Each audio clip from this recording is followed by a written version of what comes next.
Shalom Bapak Ibu yang dikasihi Tuhan Yesus, kiranya damai sejahtera Kristus beserta kita semua. Selamat mengikuti renungan firman Tuhan hari ini. Tuhan Yesus memberkati. Renungan kita hari ini berjudul Manusia Kacang. Bacaan kita terambil dari Amsal 17 ayat 2 yang berbunyi demikian.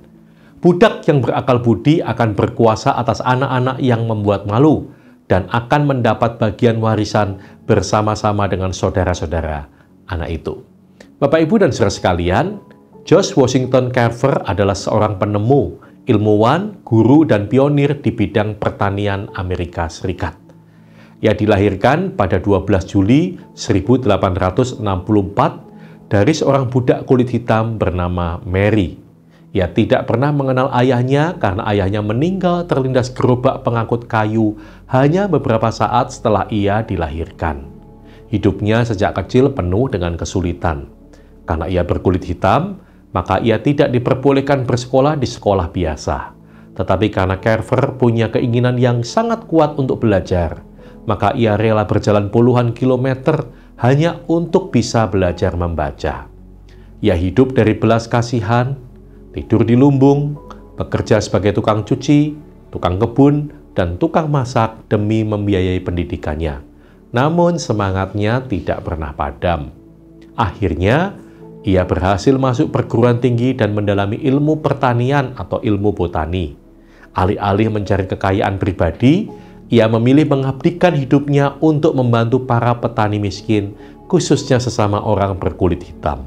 Hasil penelitiannya yang banyak dikenal adalah berbagai penemuan terhadap kacang, sehingga ia disebut sebagai manusia kacang atau peanut man. Ia menemukan lebih dari 300 produk dari kacang tanah yang memberi solusi ekonomi bagi masyarakat selatan yang tanahnya rusak karena kapas. Carver juga menolak paten dan royalti dari hasil penemuannya. Ia berkata, "Tuhan memberiku ini untuk menolong sesama, bukan untuk memperkaya diri sendiri." Ia diundang berbicara di Gedung Putih, disegani oleh para ilmuwan kulit putih, tetapi tetap hidup sederhana sampai akhir hayatnya. Carver lahir dalam kemiskinan, kehilangan keluarganya, dan tumbuh dalam masa diskriminasi rasial yang parah.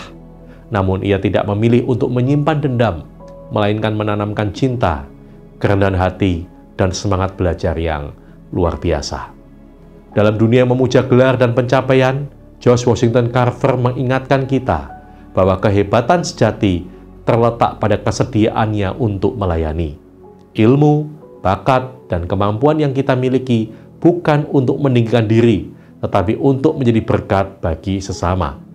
Carver hidup sebagai contoh bahwa pelayanan tidak harus dari mimbar. Ia melayani dari laboratorium kecil, ladang pertanian, dan ruang belajarnya yang sederhana. Namun dari tempat itulah Tuhan memakai dia untuk mengubah masa depan banyak orang. Amin.